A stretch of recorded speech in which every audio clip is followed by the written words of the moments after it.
Welcome everyone. Welcome to Study IQ English. Today we are here just to have the first reaction or the first impression of GS4 paper. We are aware of the fact this is the last day for the GS paper and GS sessions. And in this session, we are talking about the last paper of the General Studies, that is General Studies paper 4. And we are also aware of the fact that GS paper 4 is basically dealing with the paper and the portion which is related to ethics, integrity and aptitude. We are aware that in this particular paper, it is not only limited to the philosophical aspects, rather it goes beyond the social aspects as well. Along with that, it talks about the governance and administration based aspect, and also it talks about the aspects pertaining to psychology, that how an officer must react, behave and take decisions, not only take decisions, to carry out and implement those decisions. This is the paper is testing you.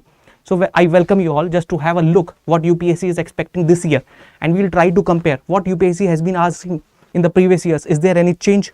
If there is a change, we will try to derive that out. If there is no change, then we will move forward. This is the first reaction. Initially, at least we will give a little time, that is approximately half an hour, to see what kind of paper is it, and then I will be back again to discuss these things which are more pertinent and more relevant. That will be the detailed analysis that will start later, after or around 9 p.m. tonight itself. So let's have a discussion, as we are aware of the fact that in case of UPSC, when we talk about this paper, so we are aware of the fact that there are two sections. So these sections are divided.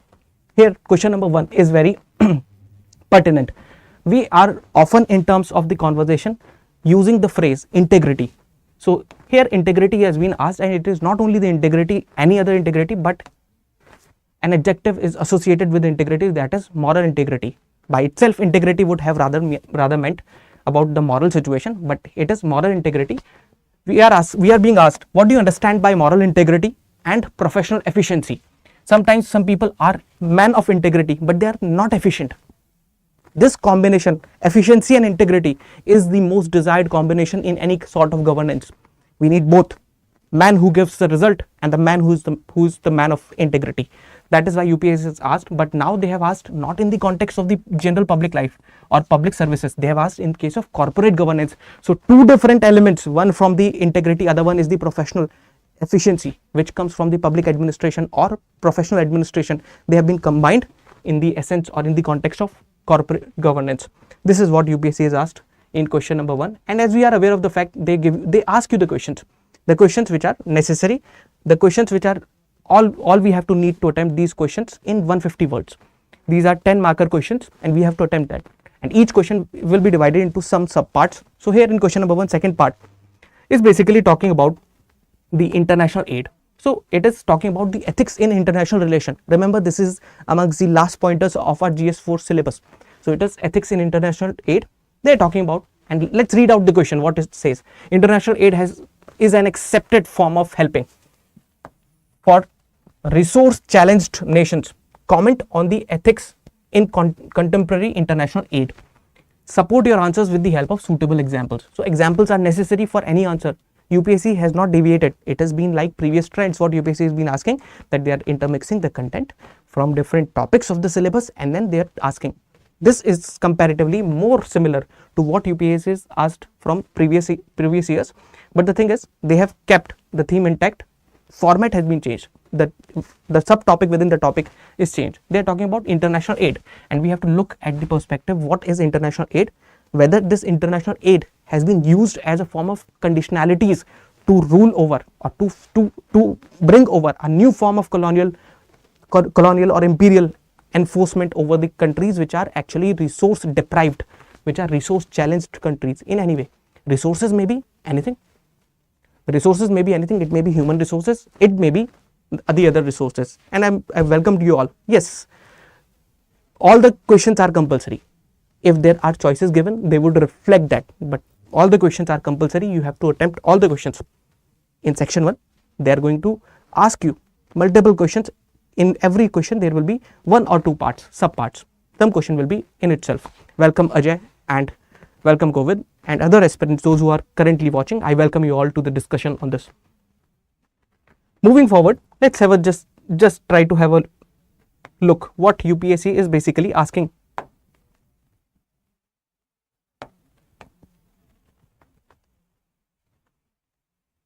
Let's see question number 2. What has been the demand of the paper and what UPSC is asking?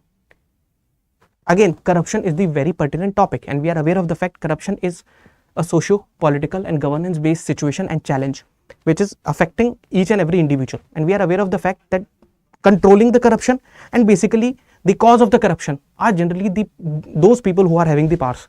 And who are having power in this country, there are two classes who are having power. One is the political class or political masters, other one is the permanent executives, the bureaucrats, the civil servants which you are aspiring to be.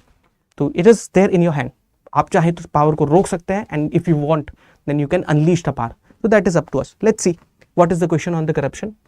Corruption is the manifestation of failure of core values in society. Remember this word manifestation when we discuss the method to answer the questions in specifically section A. I would take you and deal with the concept of manifestation, how we are going to use this concept in our discussion. So corruption is the manifestation of failure of core values. First we have to identify that corruption, when it's manifested, what it is manifesting, that the failure of core values in the society, and we have to present our opinion. See, UPSC is asking about our opinion, but it doesn't mean that it should be opinion which is raw. The opinion must be well read, the opinion must be well thought.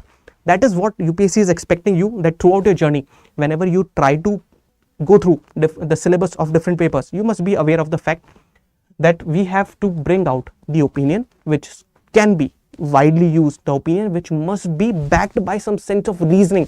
That is why UPSC theory portion, section A, is asking you to go through several theories, thinkers and philosophers on the basis of which you can back your association. UPSC also asks you to go through the concepts like emotional intelligence and attitude, so that you can back your understanding and then you can come forward what is the actual answer to that question or problem. So in our opinion, we have to suggest what are the measures that can be adopted to uplift core values in society. So basically it is talking about the value induction. Syllabus has a portion in which values are there, human values, social values, and in social values, how do we induct these values? Why society tends to move away from these values? So first we have to identify the value, then we have to put them in place and then induct properly, and time and again we have to check whether it is working or not.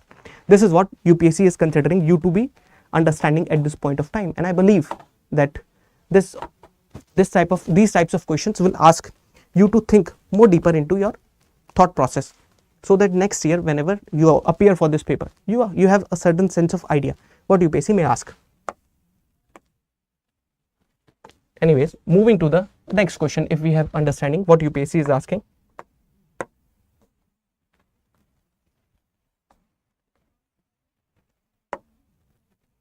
So this is part B of question number 2. In the context of work environment, differentiate between coercion and undue influence. So again, it is about the work culture. So UPSC is asking about work culture, corporate governance and work culture. This is the mix. In governance, it is about management. Work culture is not just about management only, it is about management and then the relationships which is existing in the work. So two types of relationship that do exist in work. So any work culture, be it public or private, two types of relationship. One is the formal one, another one is the informal one. We will try to dwell into that. So the question reads out, in the context of work environment, differentiate between coercion and undue influence. So coercion and undue influence, these are the two basic things. One is the forcing somebody to do things against their wills, and another thing is like having influence on the mind of the people so that they do what the other person wants to do. So basically here we can look into the perspective from the angle of both the formal and informal association. So this is also pretty much on the lines what we have discussed. As far as we are moving ahead, we will also see what kind of difficulty in the level of this type of question paper we can expect. And we are aware of the fact, let me tell you very seriously at this point of time, that UPSC in this GS paper 4 is making you think, not only making you think, it is willing you to commit some mistakes so that the hidden side of your perspective, of your personality may come into being. The moment it comes into the picture, it is there. I'll talk about difficulty. I'll talk about what when we compare it with the other year's papers, where does this paper stand. But let's see, let's go through the different papers also, or other questions also. So here we have got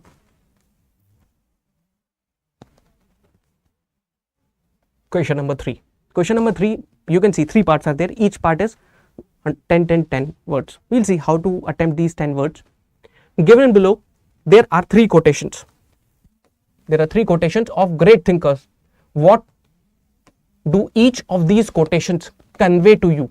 It is not asking that what is their actual meaning. It is asking in your understanding what is their meaning. Means if you have understood them carefully, so it must be the closest meaning to that. But if they are asking you, so you have to keep in your mind, they are asking you what do you understand. Number 1, your understanding plus in the context where you live. So your time period, your understanding and the place where you live. These all things will make the code more contextual. So you have to write not from the perspective of the thinker who has given the quote only. You have to add your tinge also, your essence also in this write up. This paper is about you expressing yourself through understanding of different or great personalities viewpoint as well. So these 3 questions will test that. Let's see what this is about. The simplest acts of kindness are by far more powerful than 1,000 heads bowing in prayer. What does it say? It says ostentations or any ritualistic practice or anything which is symbolic in nature might not be that powerful the moment when we compare it with the compassion and the kindness.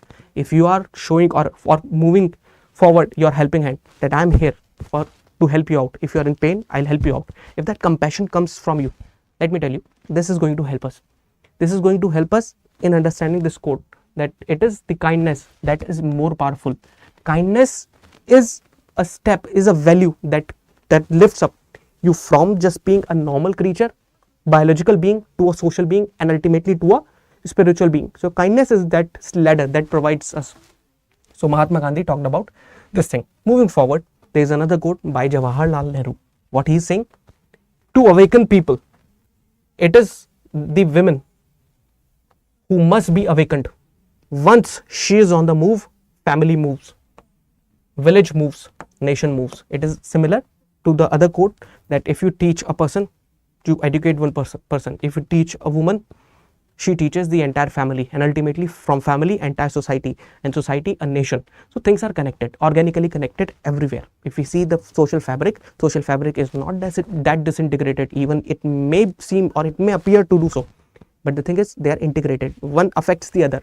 So it is the cause and effect relationship, and we need those catalysts who are more potent, who are having more profounding effect, and women have that effect. Your mothers, your sisters. I do remember of my childhood the impact of my mother teaching me.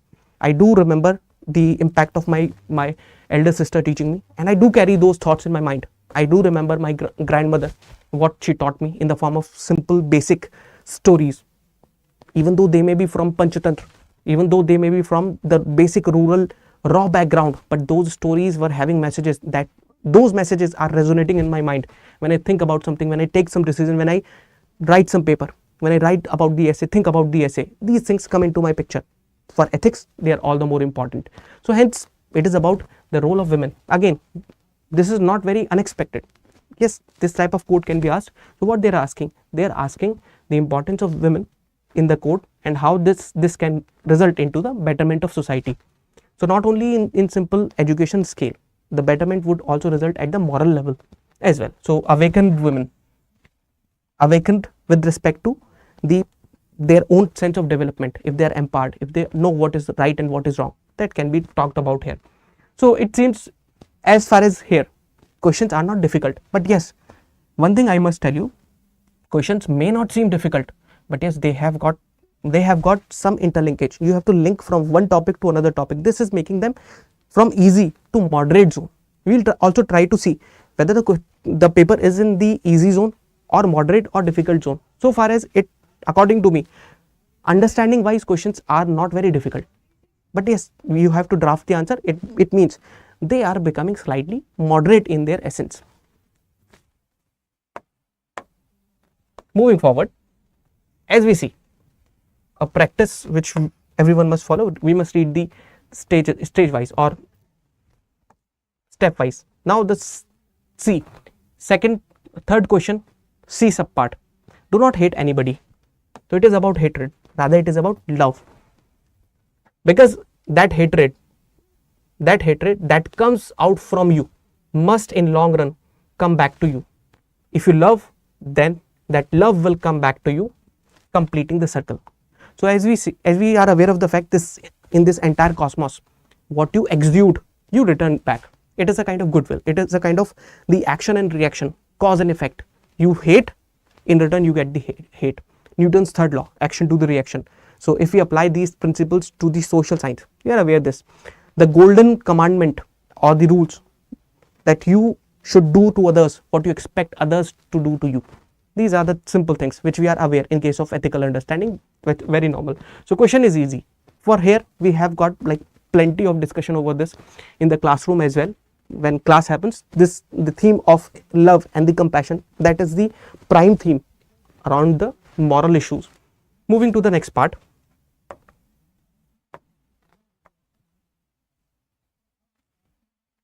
This is question number 4, part A. What really matters for success? Character, happiness and lifelong achievement is a definite set of emotional skill.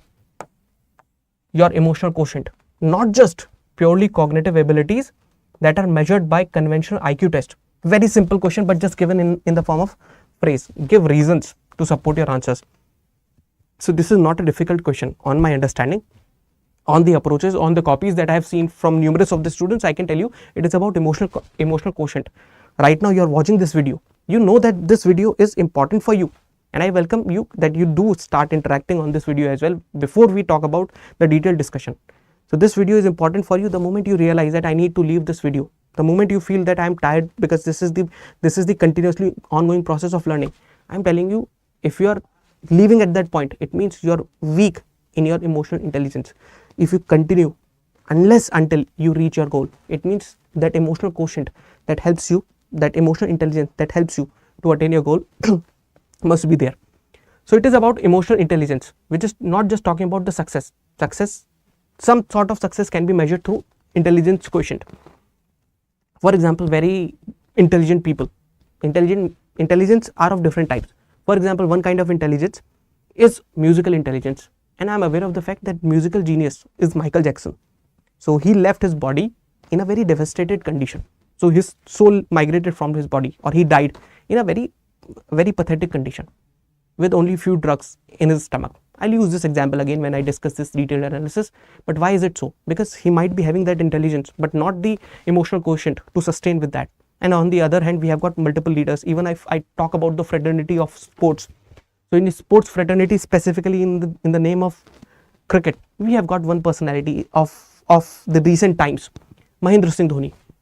He is a person who knows how to handle the situation, how to manage the emotions. So emotional intelligence is one area that we generally talk about ethics. It is directly from the topic, nothing else.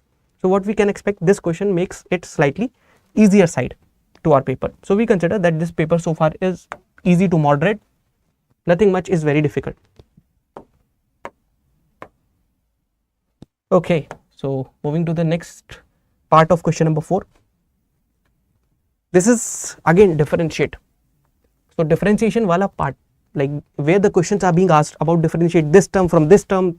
So differentiate constitutional morality from normal morality. That these are the parts which are basically UPSC is interested into. By asking these differentiation parts, UPSC will look into whether you have the superficial knowledge or you have just given a thought. Let me quote one incident. There is the story of Game of Thrones. This is the famous HBO web series in which there is this character who is dwarf. So Tyrion, I do not remember the name exactly, but I think Tyrion Lannister or some sort of name is there. So he was having a conversation with the slave who never had a free life. So conversation was happening like this, that slave says that I have been into the slavery and I do not know how freedom looks like. So I just know about slavery. Some sort of dialogue is going on. So this dwarf guy says that yes, I have also been incarcerated. I have been in the prison for too long. So I know that what is the slavery and what is the lack of freedom.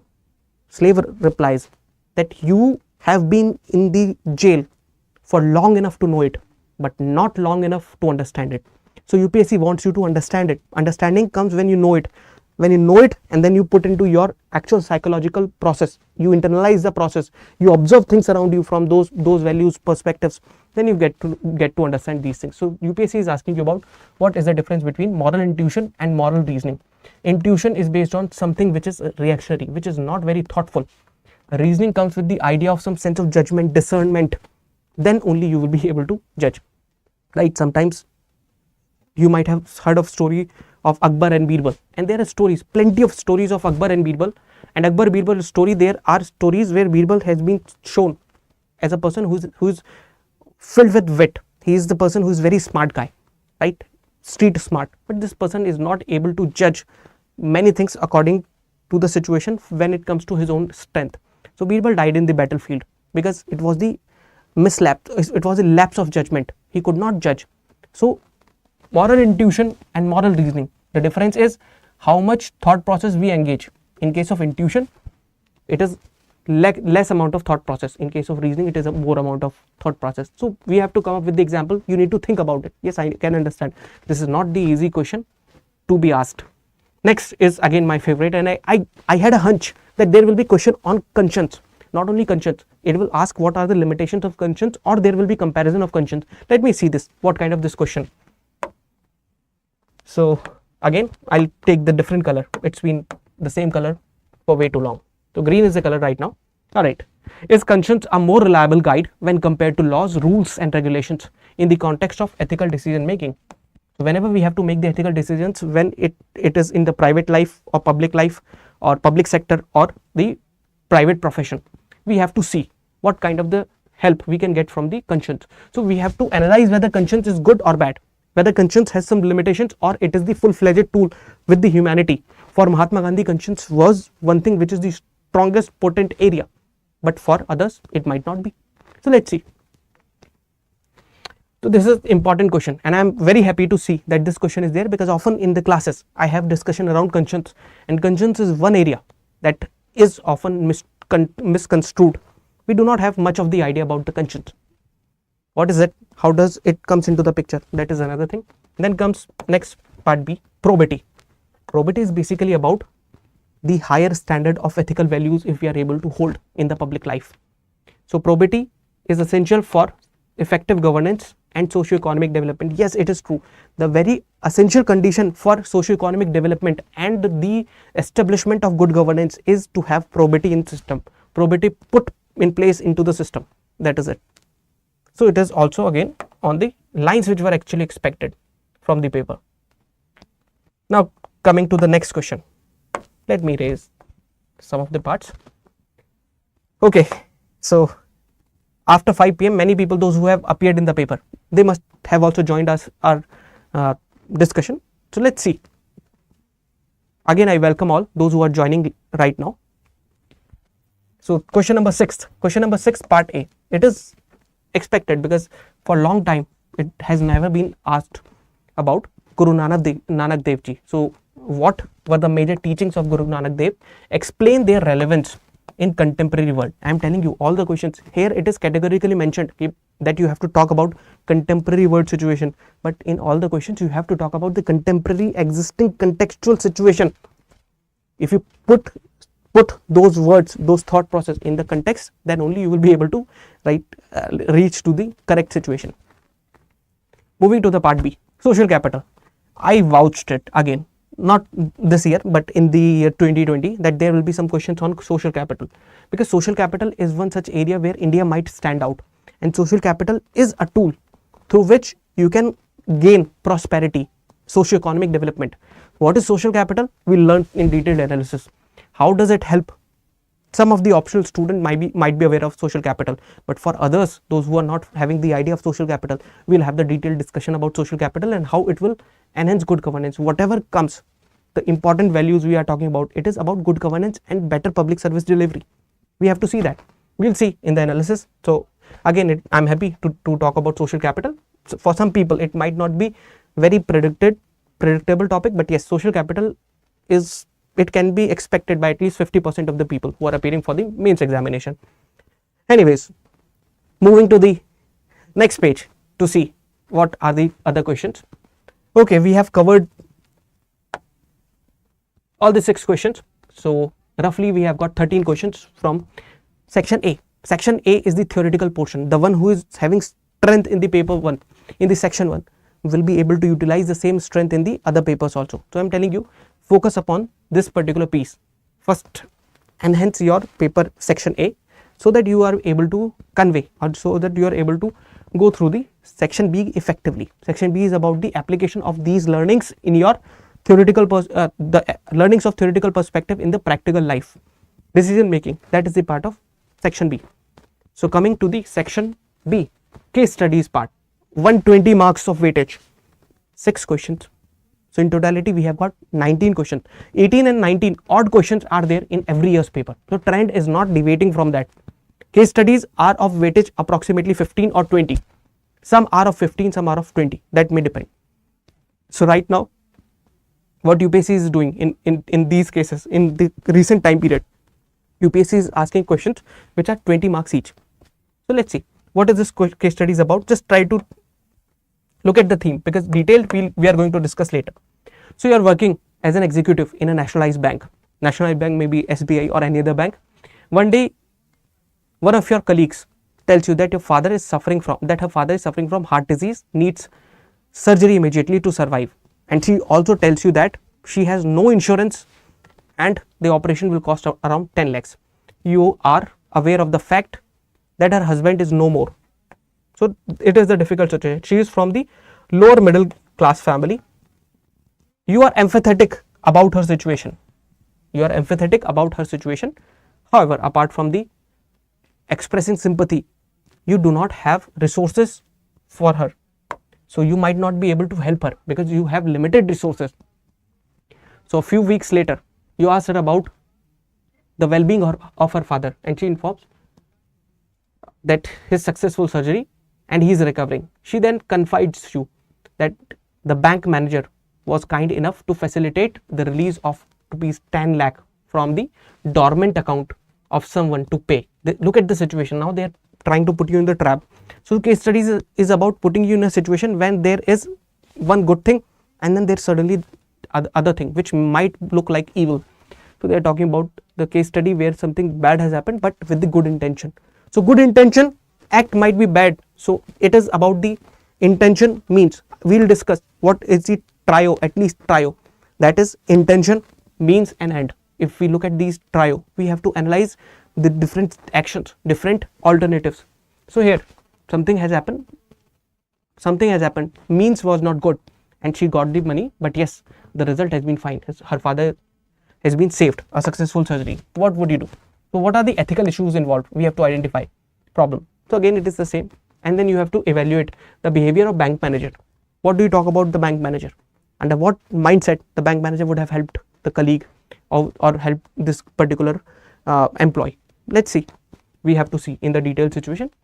Anyways, moving forward to the next case study, we are aware of the fact case study is almost similar. We have had similar examples in the previous case where you are in the situation where intention is not bad, but the thing is outcome, intention may not be bad, but means is bad and ultimately outcome is good. So we have to analyze from that perspective. Anyways, this is the next case study. A landslide occurred in the middle of night on 20th July 2023. So it happened. It is related to the disaster management, and I am telling you another situation of disaster management was asked earlier, I think around 2015-16, where a village was stranded, where villagers were stranded due to flood, and you were helping them out and they were not being cordial because they were in anger, they were frustrated from the administration, and you were heading that team in that particular area and you did not have proper support. What would you do? One of the staff member was injured. So we have to see what is this case study. Again, this is from the disaster management. A man came running to you with the request that urgent medical help for pregnant wife because she is in labor and losing the blood. You directed your medical team to examine the wife, and they returned convey that this woman needs blood transfusion immediately. Upon enquiry, you come to know that the blood collection bags and blood group test kits are available in the ambulance accompanying your team. Few people of your team have already volunteered to donate blood. Being physician who has graduated from AIMS, you know that the blood transfusion needs procured through recognized blood bank. Your team members are divided on the issue. Again, this is about the one step, intention good, but then you have to pick what is the need of the time. You need to pick what is the relevant according to the situation.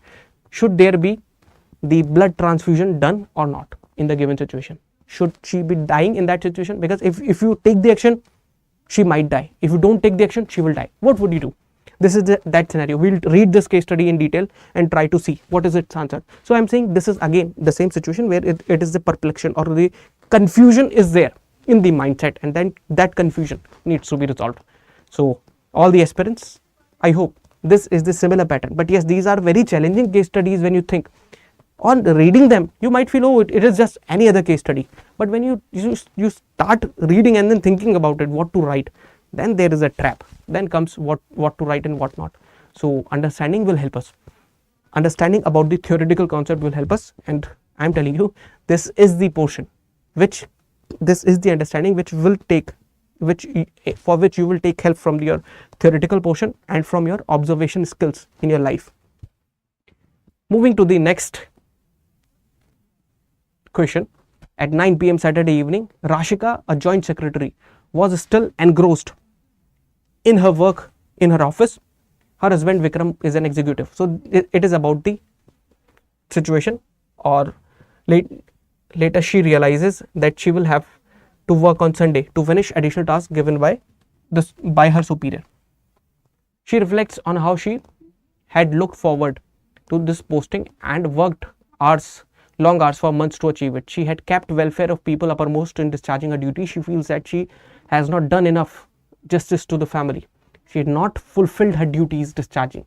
So she thinks that she should be a reasonable limit to work ethics. So it is about the work ethics, work culture. This case study, again, not very much difficult, but yes, I'm telling you, when it comes to writing, it is difficult. Next question, that is Vinod as an honest and sincere IAS officer. So UPSC paper, GS paper 4 will make you feel that you are already an IAS officer. This is the experience that you might have.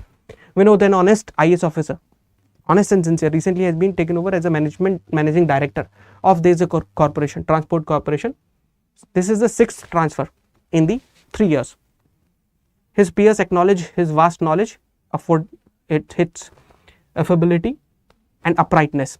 Chairman of the transport corporation is a politician, chief minister, very close to chief minister. Vinod comes to know many alleged irregularities in the situation. Again, this is also the situation which has UPSC been asking, or UPSC is asking such scenario for time and again.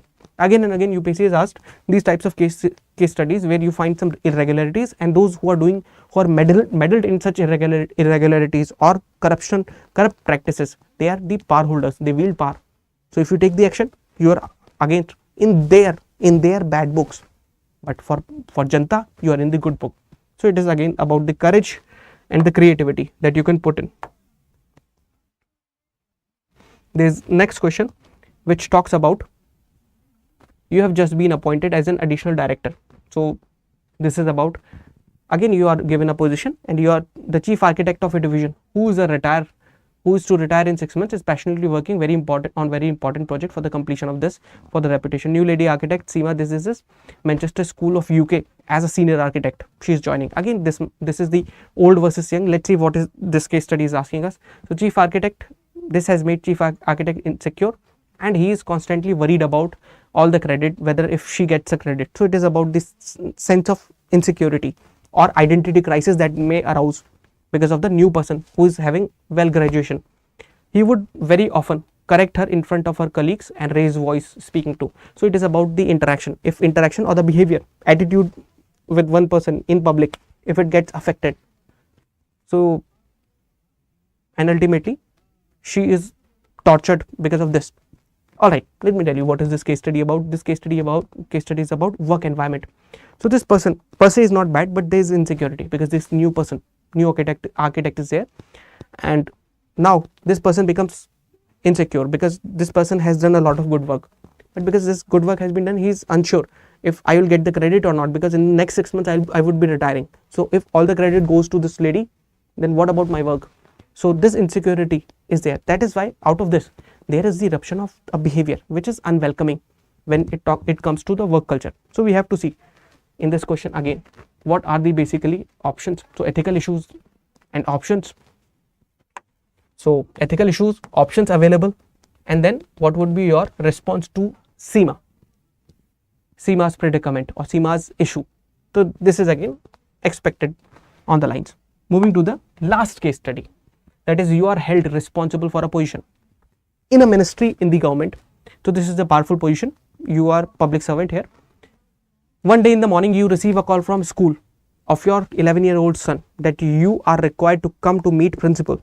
You proceed to the school and find out that your son is in the principal's office. Principal inform you that your son had been found wandering aimlessly in the grounds during the class times were in the progress. So class teacher further informs you that your son has lately become a loner. Loner means a sense, might be there, a sense of depression is there. The person might not be getting gelled with the group very well. So your son, you bring back your son from the school in the evening, and you along with your wife try to find out the reason of son's changed behavior. So it is about asking about the behavioral change, the attitude portion of your syllabus. So the previous case study and this case study is basically about the psychological perspective. And after repeated cajoling, means having loveful cajoling interaction with your son, you find that some children are making fun of him in the class as well as in the WhatsApp group and calling him stunted, duh, and a frog. So basically name calling is happening. So shaming and identity issue is also here. This is a small boy. So he tells you the names of a few children who are the main culprit, but pleads with you that let the matter rest.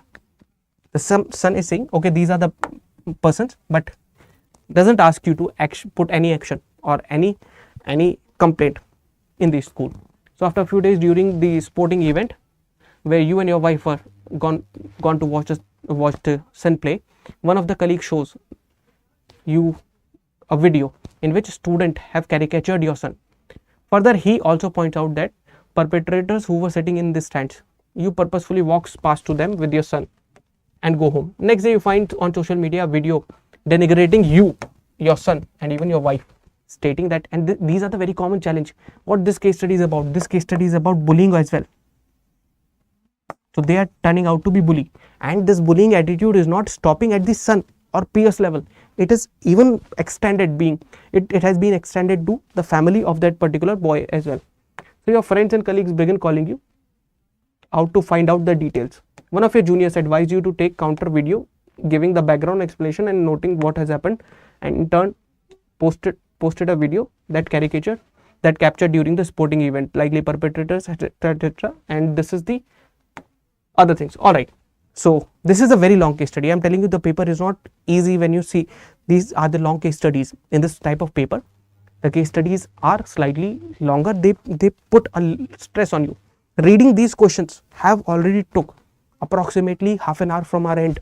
So I can understand when you will sit in the exam hall, you must be very focused. Only then you will be able to answer these questions. So based on the previous patterns and trends, the question paper is not very difficult. It is in the zone of from moderate to difficult one. A few questions are difficult because even in this case it becomes very tricky. What to answer, how to answer, it becomes very difficult. You can give your opinions, but to rest that opinion with certain principles is a difficult thing. To carve out example in other questions in section 1 is not very difficult. No quote is given which feel that you are not aware of that. You are aware of the quotes. So you can read them, you can understand them. So basically what I feel, my overall analysis to this paper says that this is the paper which ideally we can expect from UPSC. This is the paper which is not tilting the compass towards this paper. This is the paper which is trying to balance with other papers as well. Not very difficult and not very easy. It is a lengthy paper, lengthy to read, lengthy to think, and interrelation of too many things are already incorporated in this paper. So I would say all those who have appeared in this paper, and whatever is their understanding so far, whatever their understanding has been so far, I would rather stress that they can just keep focus on the paper 4, because paper 4 looks easy, but it is not always easy. Even when I'm saying it is moderately difficult, it is moderately difficult for those people who actually have gone through the syllabus, who actually have the syllabus on the fingertips. They are aware of the concepts, key concepts. So all right, with this we just end our first reaction on this paper 4, and then we'll see how it proceeds. I'll join you with the detailed discussion and detailed analysis of each and every questions, and we'll discuss that. And I hope that you are in that part, detailed analysis. If you have any question, you can just simply ask me right now. So I give you 1 minute. If you have any other question, I would love to share my insights on that. And if you don't have any question, then we can wind up this session. So 1 minute for you, for those who are watching this show.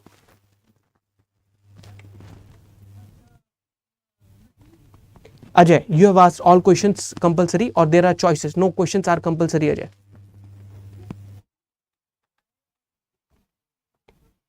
Govind, you have asked, sir, do you start ethics series in this channel?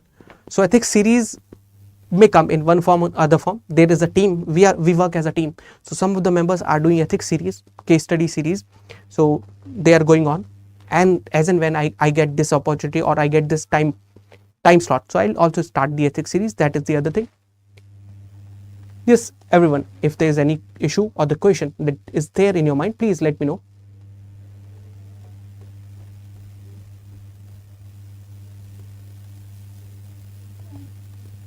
All right, everyone, this has been a good interaction, I believe, from my side with you. However, it more likely like a monologue, but lucky to have a few questions. Thank you, everyone. We'll join you, or we'll start another detailed discussion of this paper. Thank you very much.